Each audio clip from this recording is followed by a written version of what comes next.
Well, welcome to the Redmen TV. It is the opposition preview, and I have got Flav from the Fighting Cock podcast. Flav, thank you very much for joining me, mate. Pleasure. Absolute pleasure. Good to speak to you. It's been ages, man. No. It's annoying. It's a shame we have to talk about football, though. And Spurs. I'm kind of okay with it, to be honest with you. Sure you are. Sure you are. So listen, let's talk about both sides. Let's do something a little bit different today. I think, I want to know a little bit about Tottenham Hotspur. You probably want to know how good Liverpool are. So let's get into it, man. Good. I can see it. What's happened to Tottenham? What's that? Well, that's a big question. Where do I start? What do you mean? Well, what's going on? Last time I looked below second in the league, you were 2 points behind City, and now you're like 15 points behind us.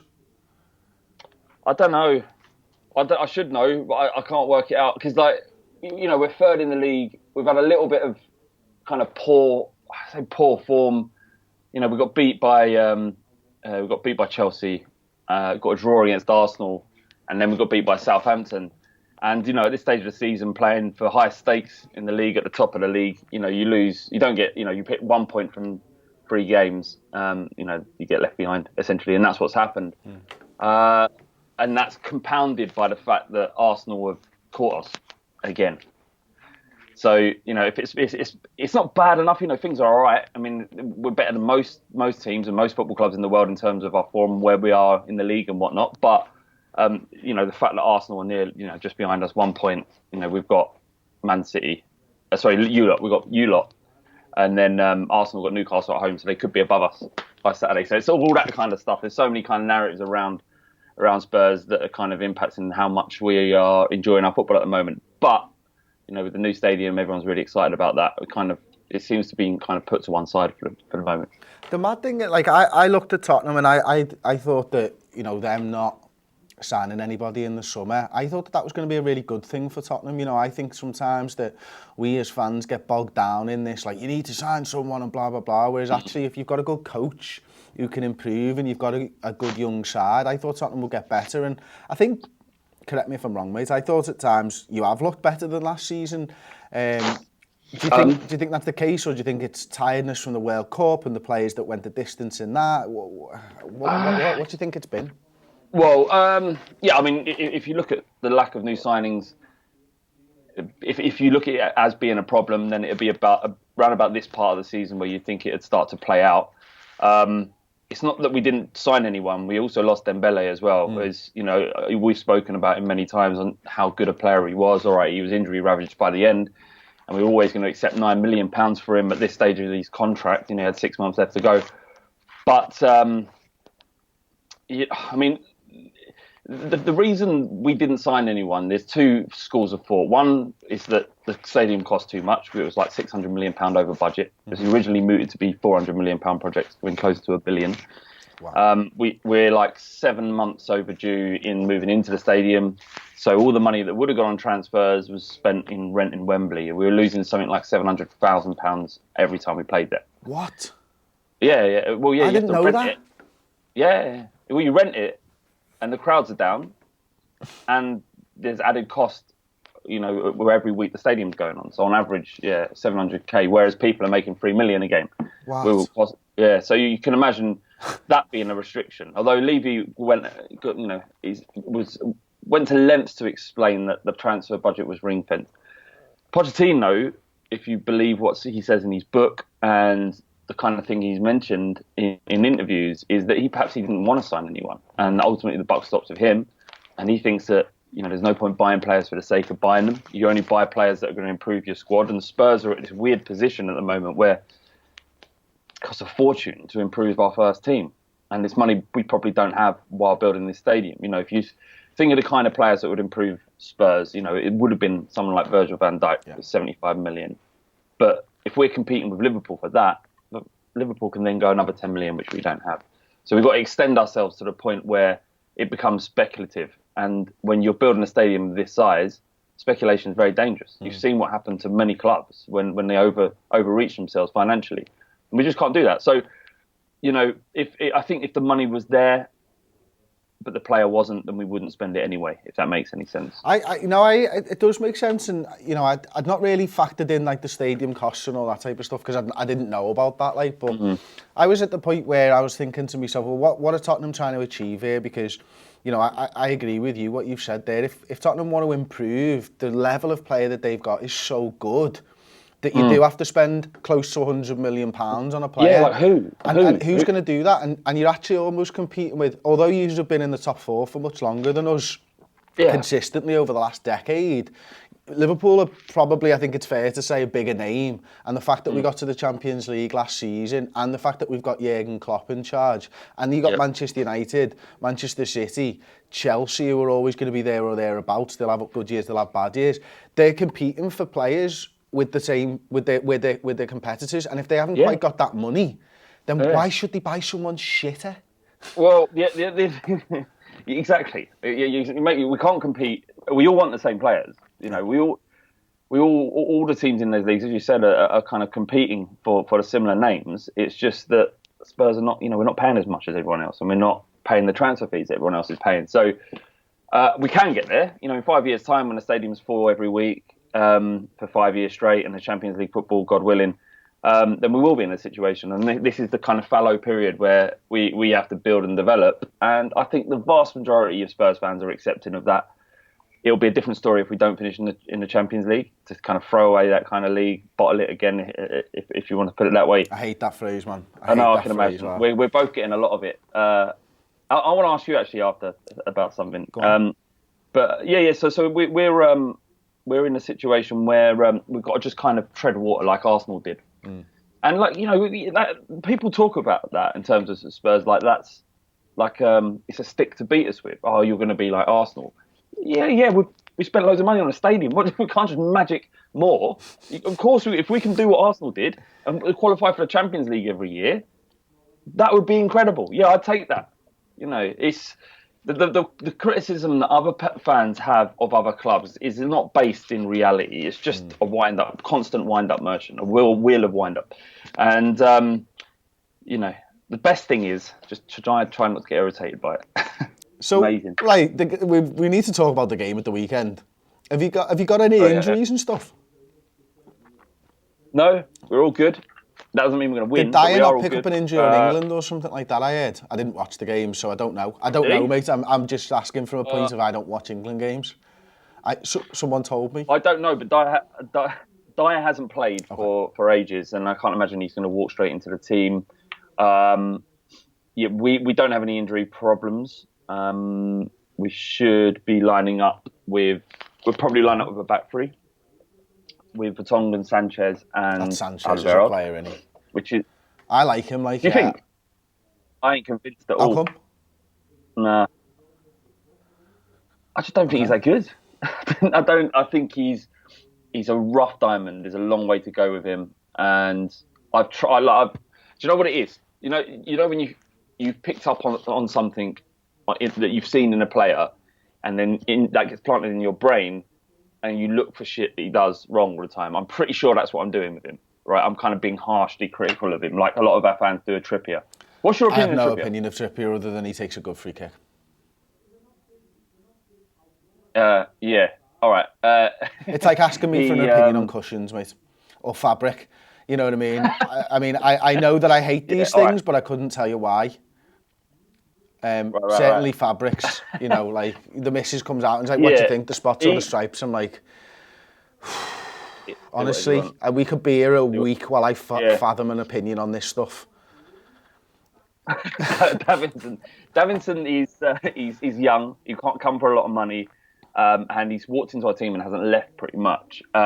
He has the mistakes in him, but he also has the ability to kind of completely dominate a game of football as well. So there will be a great future for him. It's just that he's been trusted very early, in my opinion. Anyway, they'll play. Watch out for Sissoko. Not going to lie, the amount of ridicule we got for him, and spending £30 million on him. He's probably been our player of the season. The geezer, he's gone from being. Honestly, I was amazed that he actually even carved out a career to being the first name on our team sheet. Is he Dembele good? Insane. No, but you got to remember where he came from. So the improvement is incredible, but I don't think only Modric I consider to be better than Dembele that I've seen play for Spurs. So he won't get there, but he's so important, and he's actually technically gifted. I can't believe I'm saying this. He can play football, legitimately play. I don't know where this player was before, but it took him 2.5 years, and Pochettino he's a master at doing this, and I just love him. He's my favourite player, Moussa Sissoko. Wow. I'm waiting for him to fall off a cliff. Don't get me wrong. He's going to explode at any moment, but it's just enjoying the ride while he's got it.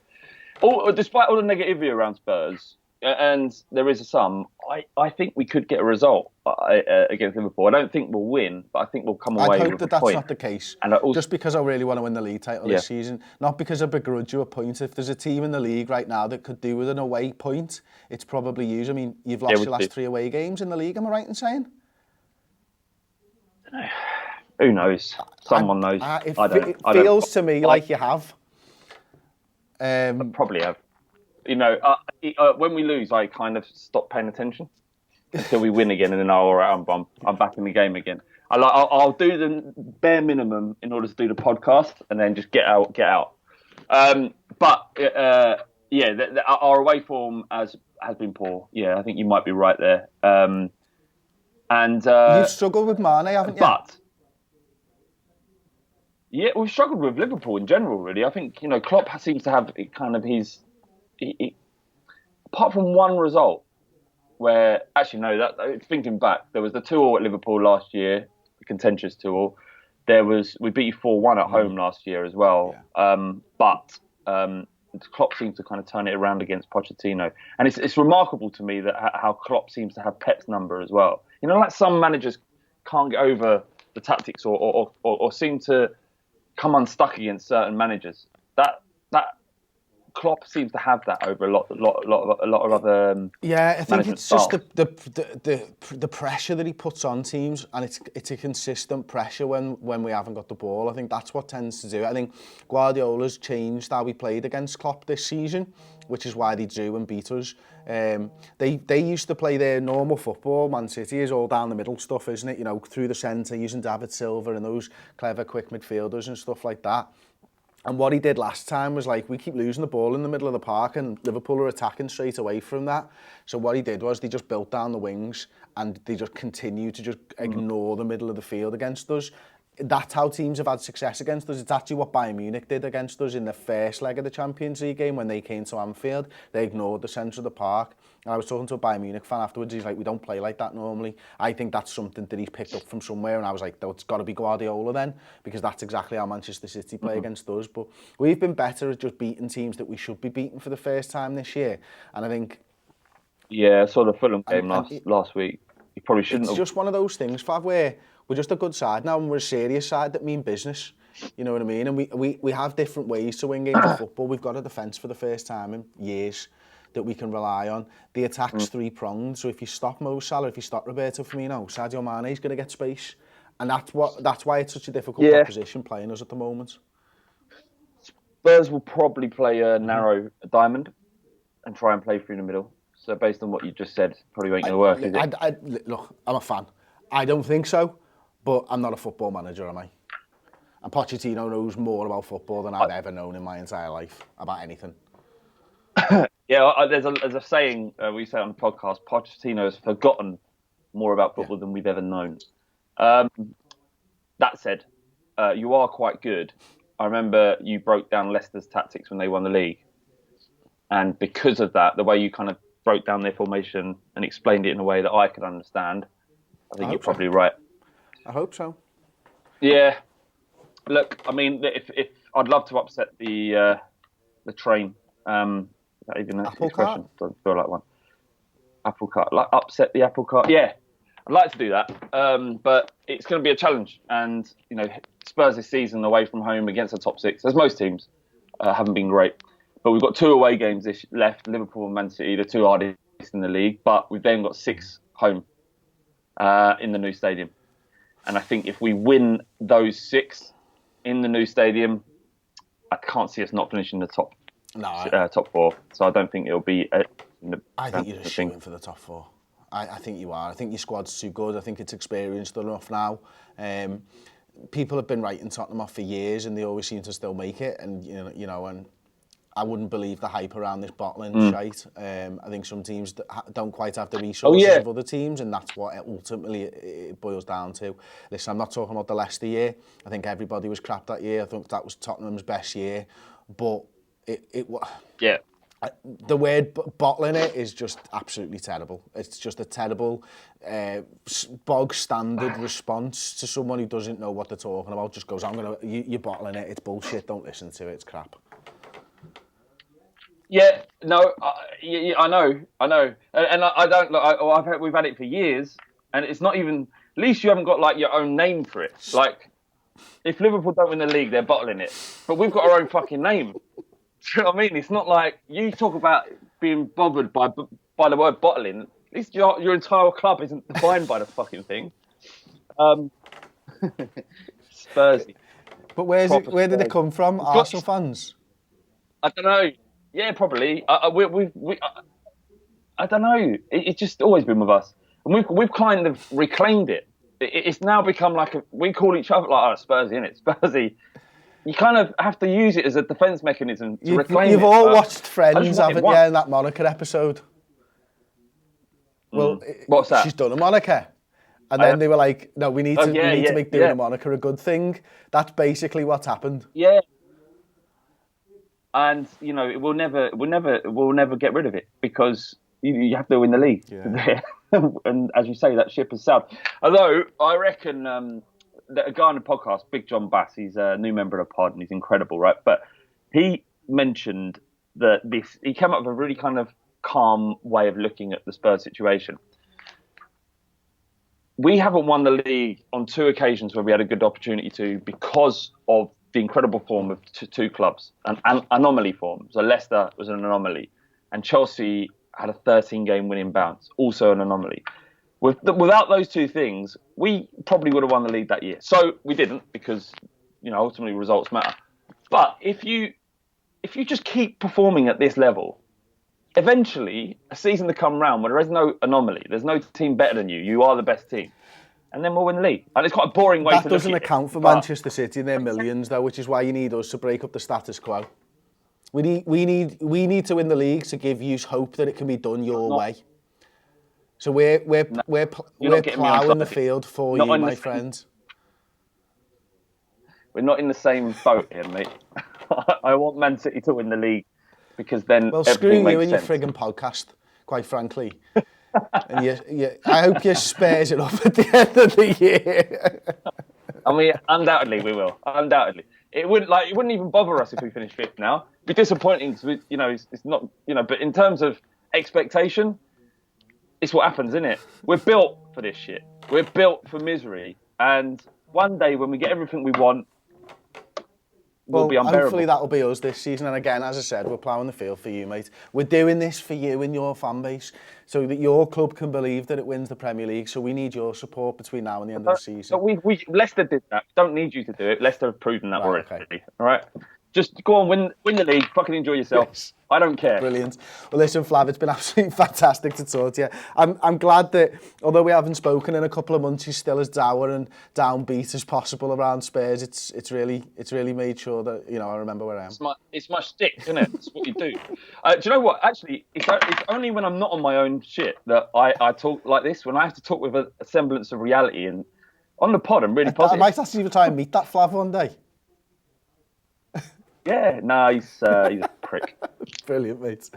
Well, listen, go over and check out the Fighting Cop podcast. It is the place to go for Spurs. Oh, more importantly, forget that. Can you go and watch One for a Weekend podcast? That's more useful because who's going to come listen to the pod? The One for a Weekend podcast on Ball Street. Please go and watch that because we put a lot of work. Well, actually, James does all the work. I just sit there and turn up once a week. But sounds good. Yeah. We'll go over and check that out. One for the Weekend podcast over on the Ball Street YouTube channel. Flav, thank you very much for joining me. Thank you very much for watching. Don't forget to subscribe, to like the video and leave us your thoughts on anything Flav has said. Not me. I don't need your comments. In the comment section below. And I'll see you next time. Ta-ra.